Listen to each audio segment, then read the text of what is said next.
Hello everyone, nubkeks here. Welcome back to Nub Raids, where we are on the test server. Thank you to Plarium as always. And today we are checking out, I think we've got five red dots to look at for new champions that are dropping, I think on Monday. So yeah, with the new fusion. And speaking of, she's obviously the first red dot. It is the new fusion, Nula the Gloaming, looking absolutely stunning in game. She's so cool looking. These are her base stats. They're really good. Really good. 108 base speed. Fantastic. Nice and survivable as well with 20,500 HP. Almost 1,300 defense. And yeah, she's got 20 accuracy baseline as well. You're probably going to... Well, you do need to probably build her with accuracy unless you're running her with Solanar the Gleaming. But for faction wars and stuff like that, you want accuracy. So yeah, I think... again, I think she looks like a good champion. Not... breaking the game, not bonkers, just good, just solid. We can jump over to her partner, Solanar the Gleaming. Here he is. Now this guy, he's very small. He's very small. Why is he so small? There we go. Yeah, he looks again absolutely badass. Now this guy does look like he's potentially gonna be breaking the game and soloing fights and doing absolutely crazy stuff. This guy looks absolutely insane. He has a Void Legendary. Obviously, the speculation is, how are we going to be able to get him? Is it going to be purely shard luck? In which case, good luck. Will there be a guaranteed event? Will there be a deck of fate, a hero's path, champion training tournament, a champion chase tournament? What will they do? I'd be surprised if they do nothing. I am certainly worried that it's going to be like champion chase tournament or something. And yeah, it's going to cost hundreds of dollars to get your hands on this guy. Either which way. Anyway, he is obviously extremely good. We went through his kit the other day. As you can see, his base stats, he's very squishy. He really doesn't have much health at all, and his defense is bad too. He has high attack, 63% crit damage, no accuracy, but I think he only really needs accuracy for fatigue. I don't think you probably are going to bother. You're just going to go max damage on this guy and some speed. But yeah, I mean, he's certainly looking squishy. He's got some crazy survivability passives on like two of his skills and on this one. So yeah, sort of balancing that out, but I mean, it's kind of expected. He looks really good. Right, let's go to the Sacred Order. Oh, never mind, he's not new. It's Basim, because I did a Basim showcase. Okay, we can X that off. Nothing new there. Sorry, everyone. This one is new, though. Vestele Riverthorn. Oh, wow. I think this champion looks... We're getting like three very pretty elves in the Solanar, Naldua, and now Vestele. Are really beautiful. Yeah, she is stunning. Looks so cool. Absolutely badass. She is an attack-based Magic Affinity champion, legendary for the Sylvan Watchers. So I think Sylvan Watchers, people generally find it to be, I mean, not me, unbelievable luck and money, but mostly lucky to get all three. A little bit lacking, somewhat lacking in damage either, so they gave Lemonisi away for free. Ilo's extremely good. Balar's actually very good. I mean, Dahi's an amazing epic. I personally don't think they're that low on damage, but another damage dealer for the faction. Certainly some people will be pretty happy about that. She has a, crazy base attack. What is that? 1,700. She is super squishy. Decent speed, 63% crit damage. Okay. She has an attack in arena aura. That's not an aura you really use very much. To be honest, you nearly always want speed auras for arena. That's interesting, though. Okay, let's take a look. So clearly she's going to be an arena champion. Raging River. Attacks one enemy 2 times. Before attacking has a 50% chance. That goes to 75% with books. To remove all books from the target. Has a 100% chance to steal all buffs instead if the skill is used not on this champion's turn. So, if it's a counter attack or an ally attack, great, she'll steal all the buffs, and it's 100% even unbooked. This effect cannot be resisted by targets whose attack is equal to or lower than this champion's. Well, I mean, she's got a stupidly high attack. She's almost always going to have more attack. So that's super strong. Anyone who's going to have higher attack than her is not going to have any resistance built. So yeah, unless it's a Joan the Luminant. But if you're fighting Joan the Luminant, you're already in trouble, right? Ignores 5% of the target's defense for each buff on this champion. That's solid. And yeah, she steals before attacking. She can steal buffs before attacking, all buffs. So I mean, let's say in theory, some dude in arena attacks her, and she's got like counter attack, and the person attacking her has 10 buffs. She'll steal all their buffs. Well, they'll hit her first while they have the 10 buffs, but then she'll steal the 10 buffs and hit them back, ignoring 50% defense. That's interesting. Okay, let's see what else. Presumably she's going to have something in her kit to actually use that passive, the A1 counterattack or ally attack herself. Erosive Force A5 goes to a 4-turn cooldown, single target attack. Before attacking, puts increase attack and shatter, the big shatter, on this champion for 2 turns. Ignores block damage and stone skin. Grants an extra turn if this kills an enemy. If they survive, fills the turn meter of all allies by 30% instead. Okay, so that's why it's on a 4-turn, because it has an extra turn potential thing built into it. But yeah, self-buffs herself with 2 massive damage increases. Ignores block damage, stone skin. Just go in, nuke someone down. Simple, straightforward, useful. Okay. Meltwater Flood, 6-turn, goes to a 4-turn cooldown, a 4-turn AoE. Yeah, so she has very long cooldowns, 2 4-turns. She's really relying on the extra turn to have more typical cooldowns on her things. All right. Meltwater Flood attacks all enemies. Before attacking, has a 75% chance of placing a 25% weaken debuff on all enemies for 2 turns. This debuff cannot be resisted by targets whose attack is equal to or lower than this champion's, and ignores 25% defense. Puts an extra hit on enemies whose attack is equal to or lower than this champion's. And puts unkillable and counterattack on her for 2 turns. Okay, there's your counterattack for your stealing buffs and ignoring more and more defense. Yeah, okay, so it's an AoE attack that ignores 25% defense. That's extremely strong by itself. Weaken before attacking. She could get polymorphed. But if she doesn't get polymorphed, it's an extra debuff to make her hit even more hard. The extra hit now, I would assume that this AoE, even though it's ignoring defense, I don't know. We'll have to see the multipliers. Will it be a bit weak despite these crazy effects? Will that be a little bit weak if you don't trigger the extra hit? Or alternatively, if you do trigger the extra hit, is it going to be an absolute nuke? It seems like it's going to hit extremely hard. Unkillable and counterattack are very strong as well. I'd say one major thing to note, you're not building resistance on this champion. They're not going to be protected buffs. Unless you got Lightning Cage. She's going to be super, super, super reliant on Lightning Cage to try to protect those buffs. And if you do protect them, incredibly good. If you don't, not good. So yeah, that's going to be a downside, but very strong, very strong. And then her passive, Student of Glaikid, has a 50% chance to do 100% more damage. Against enemies whose attack is equal to or lower than this champion's. And this champion receives 30% less damage from enemies whose attack is equal to or lower than this champion's. Interesting. I will say the second part, not that good. She's incredibly squishy. She's going to fall over a stiff breeze. Even if you give her 30% damage reduction, she's just going to die. You're really going to be leaning on her unkillable buff and her teammates to actually keep her not dead. But this, a 50-50 to essentially do double damage. Yeah, I mean, if you come in, if they do have higher attack than you, you're going to lose out on the chance for double damage. You're going to lose out on the double hit. You're potentially doing 1/4 of the damage you could otherwise do. Even less if they then resist your weaken. So yeah, she might be absolutely bonkers, like just a huge nuker. She might also have a huge problem where this might be a gamble. Like if this is required for her to do good damage, this is not something you want. Like if you're coming into a fight and you're going, okay, I want to kill this enemy who's under stone skin, or I need to kill this block damage person.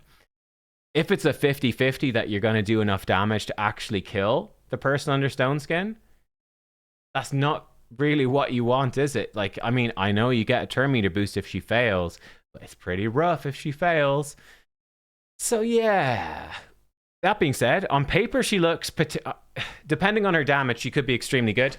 If her damage is too reliant on this passive in particular, yeah, then she gets a bit rough. But if she's got good damage, she's very good. She's like a glass cannon with a whole lot of cool utility. But yeah, if she's an unreliable cannon, it's rarely gonna probably be worth it too much. Ooh, and then the final champion we've got to look at, it's a mythical. Our second barbarian mythical, Arme the White. Look at this guy. Whoa, he's got a giant sword on his back. He's got one giant sword already. He's got a second one on his back. That looks super cool. And also the return of this. It's the Akarl. The Akarl background, which is cool. Yeah, there we go. Akarl's background. I think we also have a Sill of the Drake skin that does it. Does Thor have it? No, he's got the Asgard. No, Thor does have it as well. He's got an Asgard Divide themed one. But yeah, the icy barbarian background returns, which is a hell of a lot of fun. I love it. Okay. I like he's got his bear cloak, his bear skin on to keep him warm, but then his nuts are clearly exposed underneath this kilt, and his poor old midriff, I don't know, he looks a bit chilly to me considering he's in the frost, but I don't know, man. I don't know, maybe he's fine. I don't know, bro. This looks like more like what the Celts would have worn in Ireland, but like it doesn't get this snowy in Ireland, let me tell you. Very rarely anyway. So hey, wow, I just saw his base stats. Let's look at him. So he's an attack based mythical in his base form. Okay, first of all, actually, before that, let's see the alternate. Here we go. You want to see it? Whoa, he turns into a bear. Holy shit, it's Volley Bear. Holy shit, Volley Bear with two giant swords. All right, I love it. I love it. Been asking them for ages. We got the two bear epics in Skinwalkers. Hey, you guys want to buff? What are they? Ursine, Ice Crusher, or Steel Crusher? I don't know. I don't even know what they're called. The bears have been around for ages. They're absolutely terrible. Instead of buffing the bears, they're going to bring in a bear mythical in a different faction in the barbarians. No, he looks super sweet though. He's a HB based nuker from the looks of it. Very fast. Wow. Okay. Let's look at this kit. 115 speed. I saw that's in both forms. That is the highest speed in the game. So he's very fast. He's a monstrous amount of attack as well. And looks like, yeah, he's a damage dealer in both forms. Let's go. Song of Steel has A1. Attacks one enemy. Extra hit if the target's under Death Brand. Decrease the target's HP and defense by 10%. Stacks up to 30. Does not work against bosses. I wonder if you get like 10 and 10, like you get 20% if you do the extra hit. Or if it's just 10% reduction, even with the extra hit. I don't know. But Death Brand, right. Death Brand is a debuff that puts block revive if someone dies when they've got Death Brand on them. It's very rare. I presume he's going to do it himself. Otherwise, it's extremely rare. Very few champions can do it. So that's pretty cool. Okay. And yeah, some permanently destroying HP and defense is obviously very good for punching through some tanky teams. I don't know how often he'll be doing the A1, but cool. Could be very strong to pick people off under Death Brand, similar to Empress alternate form A1, perhaps. Okay. His A2, White Hot Rage. 4 goes to a 3-turn cooldown. Attacks one enemy. Before attacking, puts block passive skills for 1 turn. Ignores 50% of their defense, as well as block damage and unkillable. That's all very strong. If the initial target is killed, repeats the attack against all enemies and ignores 25% of each target's defense. Okay. Will also decrease the cooldown of the Arctic Howl skill by 2 turns if the initial target is killed while under Death Brand. Okay. Block passives for 1 turn. That's a bit of a feels bad right there. Reminds me of Predator's Hunter's Gaze for 1 turn. Because obviously this can be stopped by block debuffs. Stone Skin, they can just resist it as well. He doesn't have any ignore resistance in his kit, so he'll need a lot of accuracy, and he's got 0 to start with. So it might be a bit tricky to land that block passive skills. That being said, though, a 50% ignore defense, ignoring block damage and unkillable, that's all very strong. That's super useful. And yeah, like he could be a really good one to take out really nasty enemies like Nice. Joan Illuminant as well, though it might be difficult to block passives on her. She's high resistance, but hitting through her block damage is cool. Yep, that's cool. And then he repeats the attack against all enemies if the target is killed, ignoring 25% defense. So I'm a bit unclear. If he repeats the attack, will he place block passives on everybody? Will he be ignoring 75% defense and block damage unkillable? Will he be ignoring only 25% defense but block damage unkillable? Will he not place block passives and not ignore these things? Just do a random attack and ignore 25% defense? It's a bit unclear exactly what this means.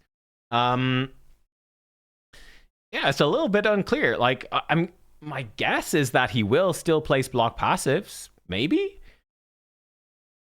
I don't know. Maybe not. Like, I don't know, because he repeats the attack. That's something he does before attacking. Okay, my guess is you don't get the block passives on the others. You only ignore 25% defense, but it will ignore block damage unkillable. That's my guess, but it could really go any which way. And then decreasing Arctic Howl by 2 turns if they're killed under Deathbrand. That's a 3-turn. Here we go. Arctic Howl, 4-turn cooldown when booked. You can decrease it by 2 turns, so basically get back to it almost instantly. Increase attack and increase accuracy on all allies, and Deathbrand on all enemies. The buffs are for 3 turns. The debuff is for 2. Gives him an extra turn. Okay, cool. This does ignore resistance as well, and he probably gets increased accuracy before trying to put the debuff. So he's actually going to be pretty good at putting Deathbrand. And yeah, that will help him as well to put the block passive skills. He's going to have increased accuracy. You're still going to need to build some accuracy. And honestly, ignoring resistance is probably even a bit more useful than increased accuracy, the mythical thing. But yeah, okay, cool. But yeah, buff up Deathbrand on everyone. Whoo-wee! Extra turn. And then potentially like AoE nuke and block revive multiple people. Cool. What's his passive? Will of the Tundra, 5-turn cooldown. So the active part of this is here. Whenever this champion is killed, revives them with half HP, 100% turn meter, and block damage for 1 turn. So he's coming back, he's ready to go, and he's very difficult to kill. It's got a long cooldown, but yeah, he can come back in and smack. Cool. He is going to be squishy in this form, looks like. The passive, which is always active, enemies under a Deathbrand debuff receive 20% more damage and inflict 20% less. There's multiple champions, it doesn't work. Yeah. This champion is immune to freeze, stun, and provoke debuffs. Okay. It's a little, I mean, it's niche. Yeah, I don't know. Is there anything that this is like particularly supposed to counter? I mean, he's going to be really, really, really good against like Hilvi and Tormin. Yeah, like Hilvi can't freeze him. Tormin can't freeze him. Tormin can also provoke. He can't do that either. You could have a stun set Tormin. That jumps out to me. Very good against Lady Noelle Cernic, like a very strong anti-freeze champ. Okay, cool. And yeah, enemies take more damage. That's strong. That's strong everywhere. That turns Deathbrand into a generally very good debuff. That, I mean, can you place it on bosses? I guess you can. I don't know. I don't think I have any champions with Deathbrand, so I don't know if you can put it on bosses or not. But yeah, it could give you potentially a nice effect against bosses if they're vulnerable to it. I mean, obviously doesn't normally do anything to bosses, but he makes it do something. So maybe, I don't know. And he's got probably accuracy. Yeah, accuracy in all battles to really help you to land his stuff. I mean, the only debuff he actually has, I mean, he's got Deathbrand, but with the ignore resist and the increased accuracy, he should be landing that fairly well. Block passives is a bit more of a question mark, but cool. So you can potentially buff up with your extra turn, go in, delete someone, massive AoE splash, and then decrease the cooldown of your A3, come back, buff this up extra turn, maybe get cooldown reduction as well, come back straight into another A2, or do an A1, have your A2 back the next turn. Yeah, he could potentially really be cycling a lot of turns, and obviously he can just revive himself as well and finish people off. He's pretty interesting. Yeah, okay. Then his alternate form, Volibear. Let's go. Very cool looking. HP based, high HP, good, very solid defense, crazy speed as well. So yeah, very fast in this form too. Tempest of Swords. Hang on. His damage in his base form is just attack. So he's a pure attack scaler in his base form. In his alternate form, he scales off HP mainly, but attack is secondary.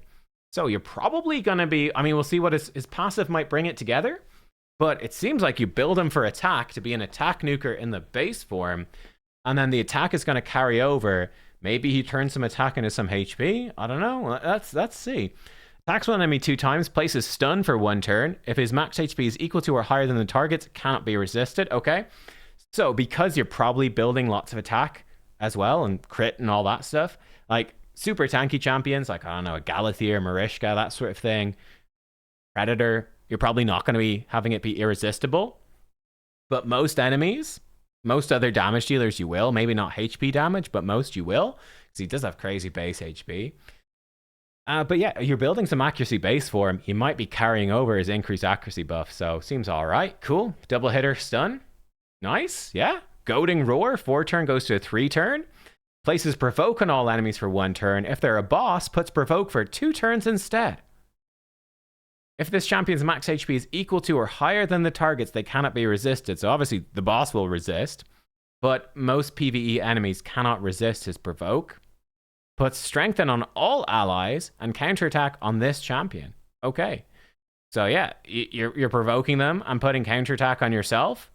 They hit you, you hit them back and you stun them. And he probably hits pretty hard too. Oh, this move is not an attack actually. This is just...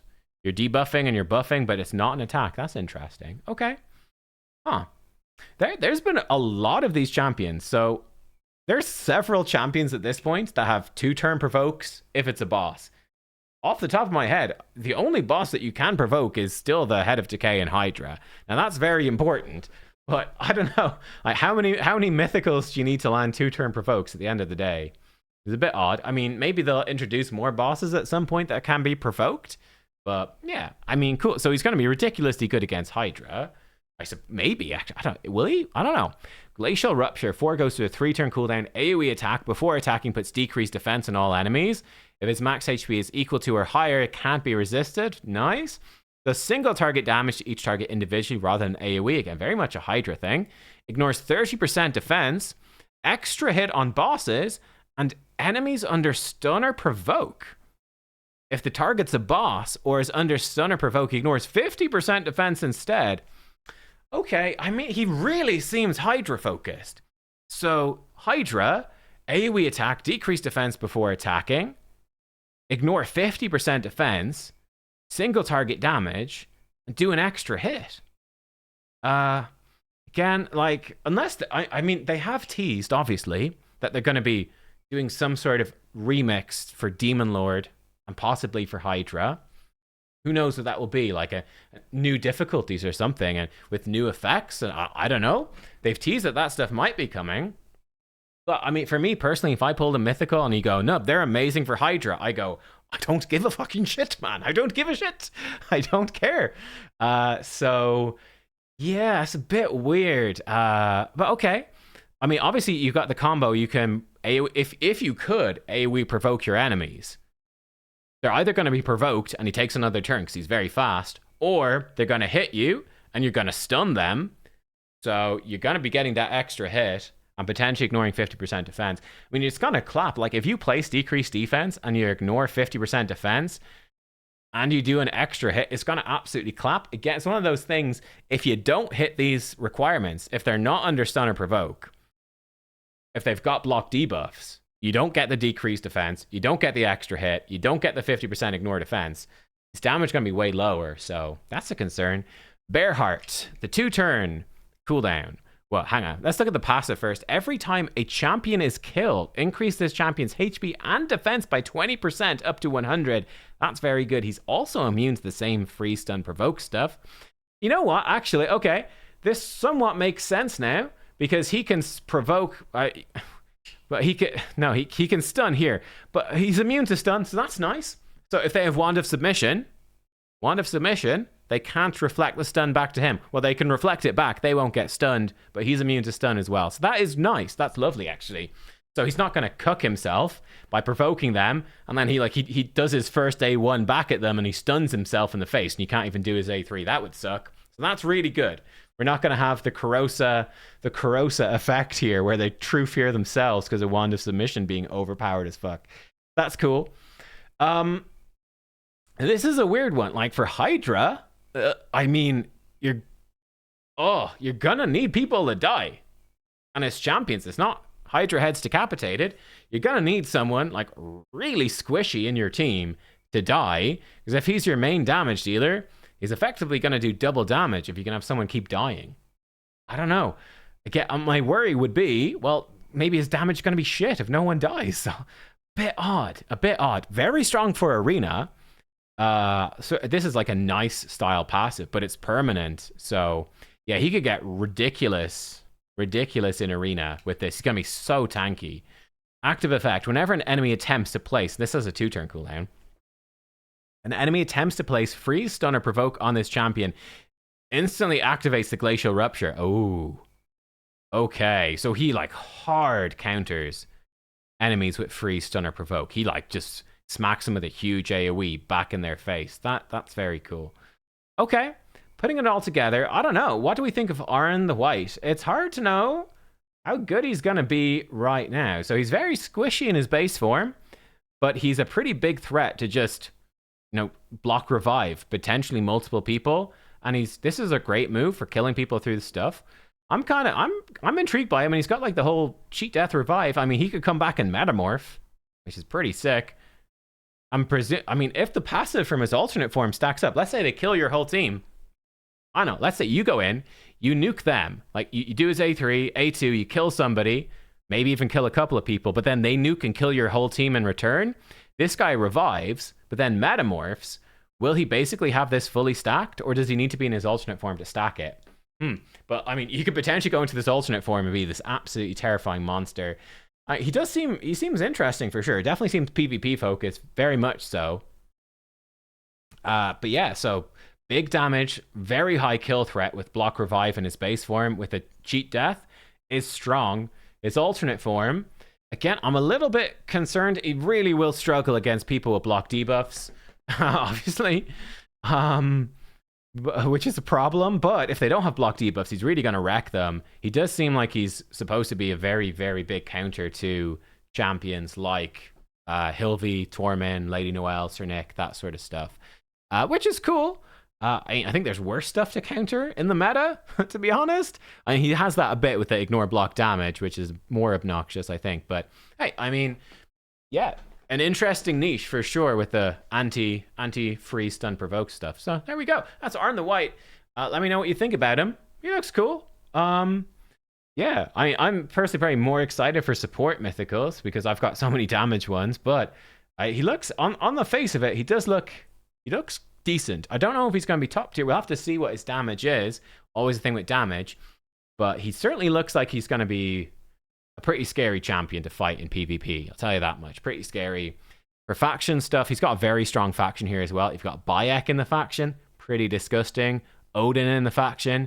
Pretty disgusting. Freya's very good. Gregor's pretty good.